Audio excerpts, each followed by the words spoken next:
அடுத்தவர் தானே, அல்லாஹ் தானே உயர்ந்த ஒரே உயர்ந்த நபிகள் வந்து அல்லாஹ்க்கு இணை இல்லாதவங்க. ஆனா அல்லாஹ் வந்து அவன் சொல்றீங்க, நபிகளை அவர் சொல்றீங்க. ஒரு வார்த்தையா வந்து நபிகள் நூறு நபிய அவன் ஒரு வார்த்தை சொல்றீங்க. நீங்க பேசுறதுல அவன் தான் சொல்றீங்க, அல்லாஹ் அவன் சொல்றீங்க. நீங்க புத்தகத்தையும் அவன் அல்லாஹ் அவன் அவர் தான். அது அழகான கேள்வி கேட்டிருக்காரு. அல்லாஹ்வை பத்தி பேசும் பொழுது அவன் இவன் சொல்றீங்க. நபிங்கிறவர் மனிதர்கள் உள்ளவர், அல்லாஹ்வுடைய அந்தஸ்துல அவர் வர முடியாது. அவரை பத்தி பேசும்போது அவர்கள்ங்கிறீங்க. அப்ப அல்லாஹ்வை விட யாருக்கு மதிப்பு கொடுக்குறீங்க? நபிக்கு கொடுக்குறீங்களான்னு கேட்கறாங்க. ஒரு அழகான கேள்வி. இதுக்கு வந்து ஒரு வரலாற்று பின்னணியை நீங்க எடுத்துக்கணும்.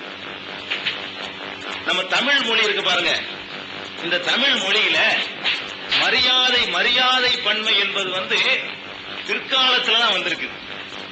ஆரம்ப காலத்துல மரியாதைக்குலாம் ஒரு பன்மை கிடையாது.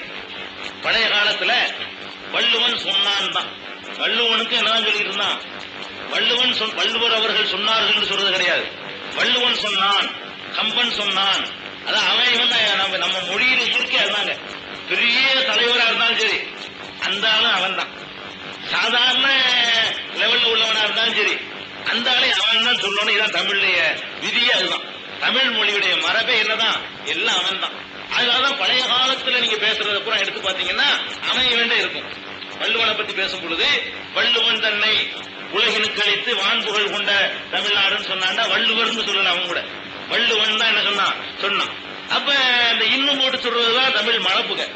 ஒரு ஆளுக்கு இன்னும் பல பேரா இருந்தா அவ்வளவுதான்.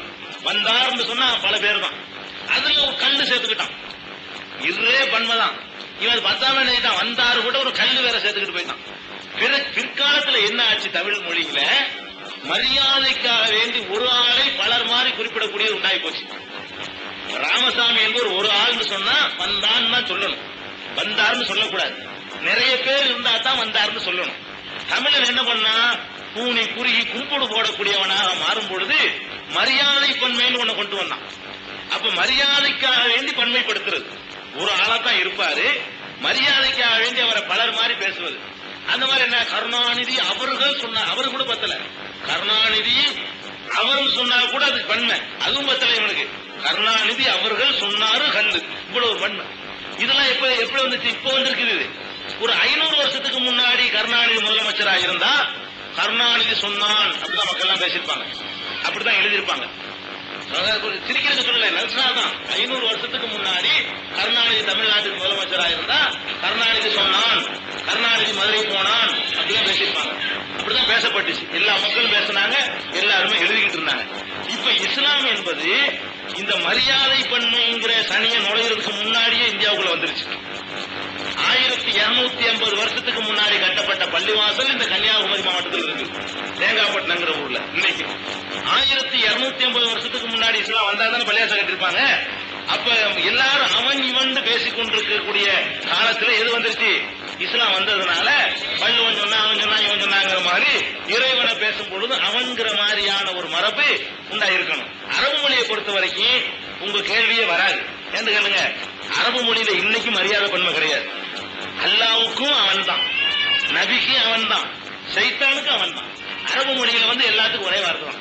இந்த மரியாதைக்காக வேண்டி கொஞ்சம் அந்த கல் சேர்ப்பது இருக்குது, அது தமிழ் மொழியிலையும் கிடையாது, பிந்தி சேர்ந்துக்கிடுச்சு. தமிழ் மொழியிலையும் கிடையாது. அதனால இது மார்க்க இஸ்லாமிய மத ரீதியாக அது ஏற்பட்டது கிடையாது. அதுல இன்னொன்னு நம்ம பார்க்கணும். அதாவது கடவுளை வந்து நிறைய உண்டாக்கிட்டான்.